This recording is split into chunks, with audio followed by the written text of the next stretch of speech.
মই কালি 3:27 খবৰটো পাইছিলোঁ আৰু তেতিয়াই লগে লগে আমাৰ গণসমাৱেশ আছিলে গণসমাৱেশ নকৰাকৈ মই ইয়ালৈ দৌৰ মাৰি আহিছিলোঁ কালিৰ পৰা আজিলৈকে প্ৰায় গোটেই সময়খিনি আছোঁ মাজত মাত্ৰ ঘৰলৈ গৈছিলোঁ অলপ সময়ৰ কাৰণে আৰু মানুহৰ সবৰ লগত কথা বাৰ্তা পাতি আছোঁ মই দেখিছোঁ যে অসমৰ একেবাৰে চেঙেলীয়া ডেকা ল'ৰা এজন যুৱক এজনৰ পৰা মেচিয়ৰ্ড মানুহ এজনৰ পৰা একেবাৰে বয়োবৃদ্ধজনলৈকে চবেই আহি ইয়াত কান্দিছে চবেই আহি হুক হুকাই চিঞৰি চিঞৰি কান্দিছে জয় জুবিন দা এনেকৈ শ্লোগান দিছে মানে অসমৰ সৰ্বস্তৰৰ মানুহৰ টোপনি হৰি নিয়া এটা ঘটনা সংঘটিত হৈছে যেতিয়া এজন মানুহ মোৰ লগত যদি যায় মোৰ লগত গৈ এজন মানুহৰ যদি মৃত্যু ঘটে লগে লগে তেওঁৰ লগৰীয়াবিলাকক বুক কৰা হয় আটক কৰা হয় এৰেষ্ট কৰা হয় কিন্তু আশ্চৰ্যকৰ কথা যেতিয়া চৰকাৰে এতিয়ালৈকে নৰ্থ ইষ্ট ফেষ্টিভেলৰ কোনো মানুহকে এতিয়ালৈকে আটক কৰা নাই তেওঁৰ লগত যোৱা মানুহকো আটক কৰা নাই তেওঁৰ লগত একেলগতে সাগৰত সাঁতোৰা মানুহকো এতিয়ালৈকে আটক কৰা নাই অসমৰ সব মানুহে বিচাৰিছে একজন হওক অসমৰ সব মানুহে কৈ আছে যে দুখী শাস্তি পাব লাগে চিবিআইৰ এনকুৱাৰী লাগে আৰু অনতি বিলম্বে দুখীবিলাকক গ্ৰেপ্তাৰ কৰিব লাগে কিন্তু অসমৰ মুখ্যমন্ত্ৰীয়ে এতিয়ালৈকে কোনো দুখীক গ্ৰেপ্তাৰ কৰা নাই সবে বিচাৰিছে দুখীৰ গ্ৰেপ্তাৰ মুখ্যমন্ত্ৰীয়ে কিন্তু এতিয়ালৈকে একো কৰা নাই অকল মুখ্যমন্ত্ৰীৰ বাহিৰে চাগে তেওঁলোকৰ বিজেপি দলৰ মানুহেও চাগে বিচাৰি আছে এতিয়া যে নহ'ব যে আমাৰ আটাইতকৈ ডাঙৰ সম্পদটোক এনেকৈ কোনোবাই একটক নেগলিজেঞ্চৰ কাৰণে তেওঁলোকৰ নেগলিজেঞ্চৰ কাৰণে তেওঁলোকৰ ব্যৱসায়িক স্বাৰ্থৰ কাৰণে এনেকৈ আমি হেৰুৱালোঁ আৰু তেওঁলোকৰ ওপৰত শাস্তি হ'ব লাগে কিন্তু এতিয়ালৈকে হোৱা নাই সেইকাৰণে এই মুহূৰ্তত মই স্পষ্টভাৱে মই দাবী উত্থাপন কৰিছোঁ যে নৰ্থ ইষ্ট ফেষ্টিভেলৰ সকলো অৰ্গেনাইজাৰক অনতি বিলম্বে গ্ৰেপ্তাৰ কৰাৰ ব্যৱস্থা কৰিব লাগে জুবিন দাৰ লগত সাগৰত গা ধোৱা মানুহবিলাকক গ্ৰেপ্তাৰ কৰাৰ ব্যৱস্থা কৰিব লাগে জুবিন দাৰ লগত যিসকলে আতিথ্যৰ কাৰণে গৈছিলে জুবিন দাৰ লগত যিসকলে জুবিন দাক শুশ্ৰূষা কৰিবৰ কাৰণে গৈছিলে তেওঁলোকৰ নেগলিজেঞ্চৰ কাৰণে আজি আমি অসমৰ আটাইতকৈ ডাঙৰ সম্পদটো হেৰুৱাইছোঁ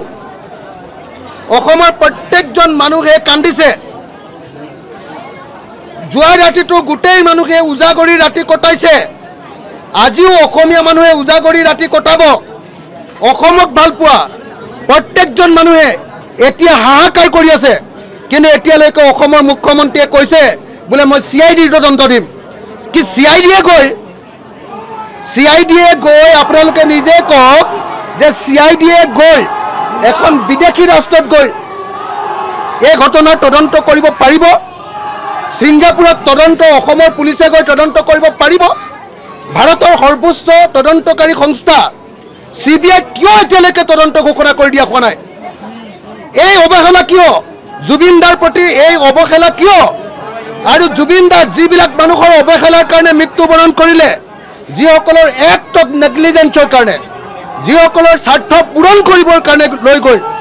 জুবিন দা এনেকৈ মৃত্যুবৰণ কৰিবলগীয়া হ'ল তেওঁলোকক এতিয়ালৈকে কিয় গ্ৰেপ্তাৰ কৰা হোৱা নাই মই অনতি বিলম্বে নৰ্থ ইষ্ট ফেষ্টিভেলৰ প্ৰত্যেকজন অৰ্গেনাইজাৰ যোন অৰ্গেনাইজাৰ আছে এজনকৈ গ্ৰেপ্তাৰ কৰিবৰ কাৰণে দাবী উত্থাপন কৰিছোঁ এজন ডেকা ল'ৰাৰ লগত ব্ৰহ্মপুত্ৰৰ পাৰত আন এজন ডেকা ল'ৰা ফুৰিবলৈ গৈ যদি সেই ডেকা ল'ৰাজন পানীত পৰি মৰে লগে লগে সেই লগৰজনক লগে লগে গ্ৰেপ্তাৰ কৰা হয় পুলিচে ধৰি গ্ৰেপ্তাৰ কৰে আৰু তেওঁলোকৰ ওপৰত হত্যাৰ গোচৰ লগায় কিন্তু এতিয়ালৈকে অসমৰ মুখ্যমন্ত্ৰীয়ে এতিয়ালৈকে নৰ্থ ইষ্ট ফেষ্টিভেলৰ উদ্যোক্তাসকলক আৰু যাৰ হাতত জুবিন দাৰ শুশ্ৰূষাৰ দায়িত্ব আছিলে তেওঁলোকক এতিয়ালৈকে গ্ৰেপ্তাৰ কৰা নাই আপোনালোকে সকলোৱে দেখিছে যে জুবিন দাক ইয়াৰ পৰা টিকেট দি লৈ গ'ল বৰ ডাঙৰ কাম কৰিলে গম নাপায় শ্যাম কাৰু মহন্তই কেনেকৈ গম নাপাব যদি গম নাপায় আটাইতকৈ ডাঙৰ মানুহজনক লৈ যোৱাৰ পাছত সাগৰলৈ যোৱা কথাটো যদি কোনোবাই গম নাপায় তেতিয়াহ'লে সেই শ্যাম কানু মহন্তই নেগলেক্ট কৰিছে আৰু এই এক্ট অফ নেগলিজেন্সৰ কাৰণে এইটো এটা ক্ৰিমিনেল অফেন্স হৈছে আৰু এই ক্ৰিমিনেল অফেন্সৰ কাৰণে শ্যাম কানু মহন্তক গ্ৰেপ্তাৰ কৰিব লাগে। দ্বিতীয় কথা, অসমৰ সব মানুহে জানে, আপুনি যিকোনো এজন মানুহক সোধক, আপুনি যিকোনো এজন মানুহক সোধক যে এজন এপিলেপসি থকা মানুহ, মিগি বেমাৰ থকা মানুহ কোনো পধ্যে পানীৰ কাষলৈ যাবলৈ নিদিয়ে, জুইৰ কাষলৈ যাবলৈ নিদিয়ে আৰু এওঁলোকে সাগৰত জুবিন দাক জাপ মাৰিবলৈ দিছে, এবাৰ নহয় দুবাৰ জাপ মাৰিবলৈ দিছে।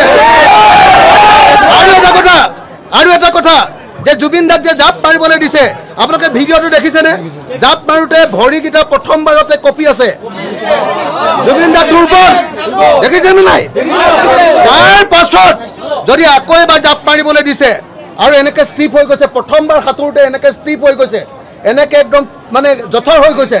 তাৰ পাছত যিবিলাকে সাঁতুৰিবলৈ দিছে তেওঁলোকে জুবিন গাক ইনডাইৰেক্টলি, হয়নে নহয়? গতিকে এই কাৰণে এই মুহূৰ্তত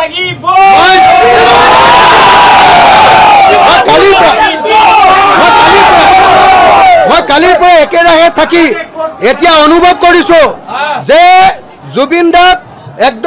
দাক যিসকলে নি এনেকৈ মাৰিলে তেওঁলোকক গ্ৰেপ্তাৰ কৰিব লাগিব, এই ঘটনাৰ CBI তদন্ত লাগিব। মই আপোনালোকক সুধিছো CID তদন্ত পাৰিব নেকি? আমাক CBI তদন্ত লাগেনে নাই? আৰু মানুহকেইটাক গ্ৰেপ্তাৰ কৰিব লাগেনে নাই? এতিয়া আমাৰ ব্ৰহ্মপুত্ৰৰ পাৰত যদি দুটা ল'ৰাই খোজ কাঢ়িবলৈ গৈ এটা ল'ৰা পিছল খাই যদি পৰে, যদি পৰে তেনেহ'লে লগে লগে গ্ৰেপ্তাৰ কৰে নে নকৰে? তো গতিকে মই এই মুহূৰ্তত নৰ্থ ইষ্ট ফেষ্টিভেলৰ উদ্যোক্তাসকলক গ্ৰেপ্তাৰ কৰিবৰ কাৰণে দাবী উত্থাপন কৰিছোঁ। ধন্যবাদ।